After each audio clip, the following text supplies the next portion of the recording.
You read that it fell. Ignore my glitter packaging. I come packing crafting. Hello, and thank you for joining me here on SewStitchHex. I'm Macadamia, and today I'm going to be doing a review of Mieruko-chan official comic anthology. So I got it as soon as it came out. I don't know when the video will be posted. I have been doing the reviews of the other books because I know I kind of paused on it, but I did read them when they came out. I know that doesn't help anyone that was following along that wasn't buying the books, but I'm sure, it'll live forever on the internet, so. But, okay, so this anthology has multiple authors. It has the cover illustration by Tomoki Izuki. Color illustrations on the inside. So this is the color. You got the inside cover. And then you have this pretty. And you got this one. Color illustrations by Norio Sakurai. And Ichiko Bukiyama. And then tons of comics. Okay, so you have, I'm just going to go with the last name, I believe. So we're going to have Yusuke, Shu, Michiru, Yoshiyuki, Dora, Satoshi, Imari, Shikiji, Yakan, one name, Gumoto, and Aki, one name, Hare no Chiyame, and Saman, or Sayaman, I'm not sure. Either way, it's a really cute collection. It's basically a chance for these different authors to use their personal styles to explore the world of Mieruko-chan. And we all love Miko, and if you don't know about her, here's what the back says for this collection. Creepy, crawly, grotesque. Such is the daily life of Miko and company when ghostly specters lurk around every corner. Meet a new cast of spine-tingling, blood-curdling monsters in this official comic anthology. Okay, so just kind of going through each story as it pops up. You have the first story, which is kind of interesting and spooky. You have this person saying, like, you see me. It's just this creepy girl in this hallway. And Mieruko's just kind of ignoring them as she does. Just chilling, talking with Hana. In the second story, it's just more like a more wild anime kind of a style. Not the typical style of the show. And she wants to practice doing the spider technique. She wants to practice fighting off the spooks. And so she helps the little boy, but then she's being tracked by this big creature, which of course we know. Okay, so we know Yuria-chan can't really do very much spiritual work, although she wants to be, and so she's trying to do what they can do. They end up inviting her out for donuts. She doesn't really do anything. Basically, Ram, the kind of creepy dude, he goes and just defeats this monster that she can't even see. Then I really like the story that's next. That was Michiru Norio. They wanted to have, like, modern horror keeps evolving among its various subgenres like paranormal, zombies, psychological, splatter, and so on. But I think Mieruko-chan is on the leading edge of horror, surpassing its other subgenres. For this story, I did Mieruko-chan in one of my favorite styles, surrealism. And I will say, it just looks like Junji Ito, like, all over. Like, look at that. Does that not scream Junji Ito? Like, you see that and you think, yeah, very much. So, like, I really love that story because, as we all know, I love Junji Ito. Like, look at the beautiful art here. It's just absolutely phenomenal. I love it. And this story is a little bit more spooky. It's just her kind of shopping, and she falls into this, like, super creepy portal. And then the next story is, like, literally, like, 2 pages, but it's just her walking by Buddhist priests who are praying to this giant creature. And she's just like, I'm gonna ignore what's going on. And many of the other stories are like that, like Yuria trying to figure out how to do, like, use her powers, because she thinks that Mieruko-chan and Hana have these miraculous powers that they're using. And it even includes some, like, super cutesy things.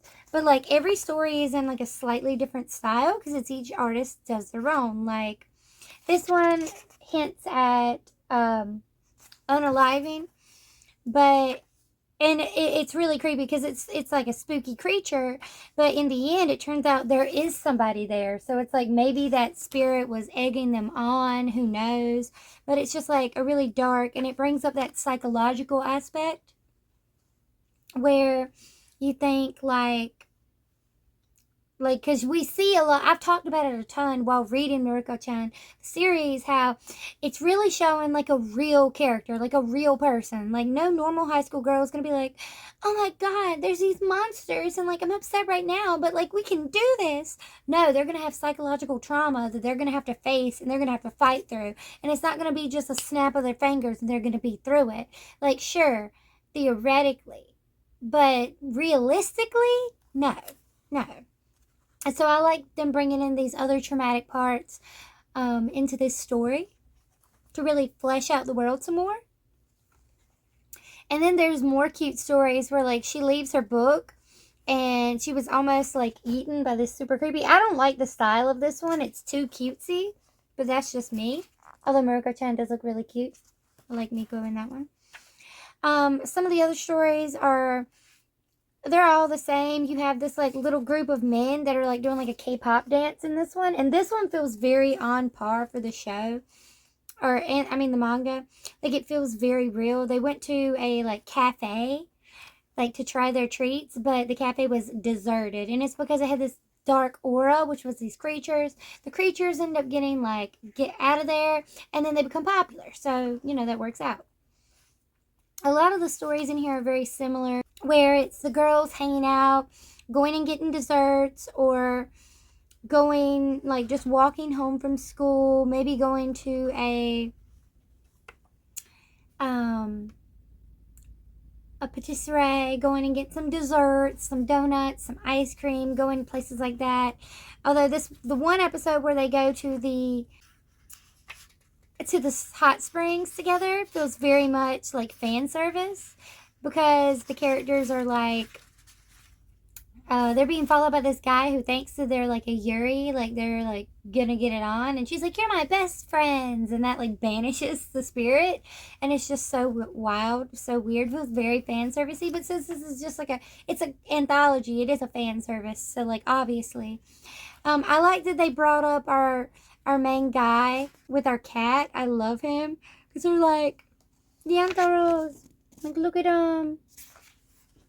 They bring him in there because the lady doesn't know, like, what's going on with him, like, spirit-wise. She's like, something's going on here. It's just a short little story about the cat, and the cat acting kind of funny because it can sense these other cats, but the cat, it's a cat, so they think it's just being crazy. I really didn't like the one story. Like, it was really good. It really fit the vibe, and I found it. It's the story by Yakan Nabaya, I think. Congratulations on the Mieruko-chan anime, and I'm most humbly delighted I was invited to participate in the Mieruko-chan anthology. I had so much fun drawing this creation. Thank you so much. My favorite story from the main series was the haunted house one, and my favorite monster was the vending machine monster. And so you have this. He's basically a fanboy of Miko. And basically, he's been a fan of Miko pretending to not see any of the other creatures. And he thinks that it's very strong of her. He goes off. He's like, I just can't. She's so pure and cute.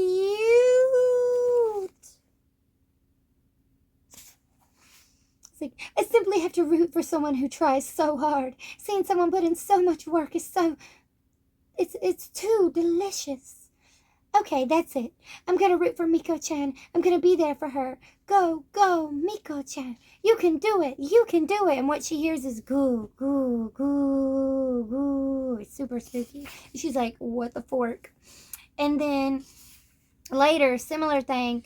He's like, yeah, be a good pupper. Just settle down. Be a good pupper. And he just hears goo, goo, poo, goo, poo. And she's like, what the hell of it? And then another spirit can see her, so it touches her.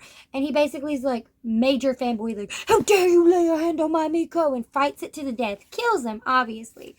Very spooky style here. Loving it.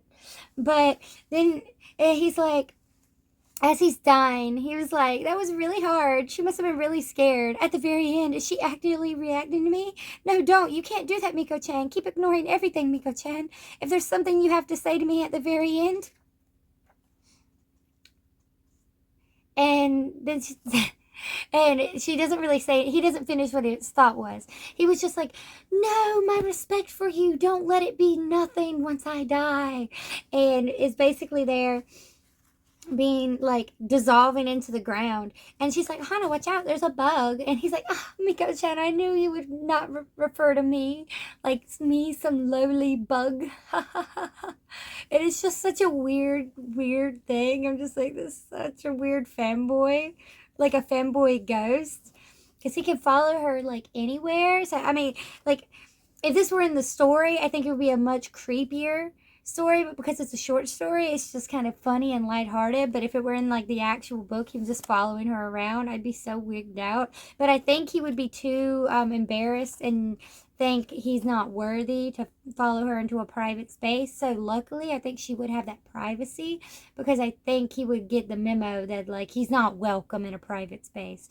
But that's just my interpretation of that part. I really liked this little anthology because it had such a variety. So many of them were just very simple, like nothing really happens. It's just people walking down the street, Yuria training to try and get more powerful spiritually, only to get like a head cold or a flu or whatever because she worked too hard on doing nothing realistically. Or just the girls getting donuts. And it's like, it's really cute. It's good for world building. And like, they were all invited for this anthology. So it's really like, it's really nice. I also really enjoy that they're all on this like spirit train. And here in the text, she's like, why did I have to sit next to me? There is no one next to me, right? And next to it, I didn't get on the wrong train, did I? Am I going to get home safe? Will I be okay? I hope I don't end up somewhere weird. And it's just like this super spooky, like spirit train, like you'd seen Spirited Away or whatever. And I think it can, like, I thought this was a really good collection. I really like the variety of artwork in this world and the way it just builds on the way the characters interact with one another and the way the characters kind of interact in the world. I don't know. If you have it or if you was on the pre-order for it, let me know down below. If you think it's cute, let me know. If you hated it, tell me why. I want to know.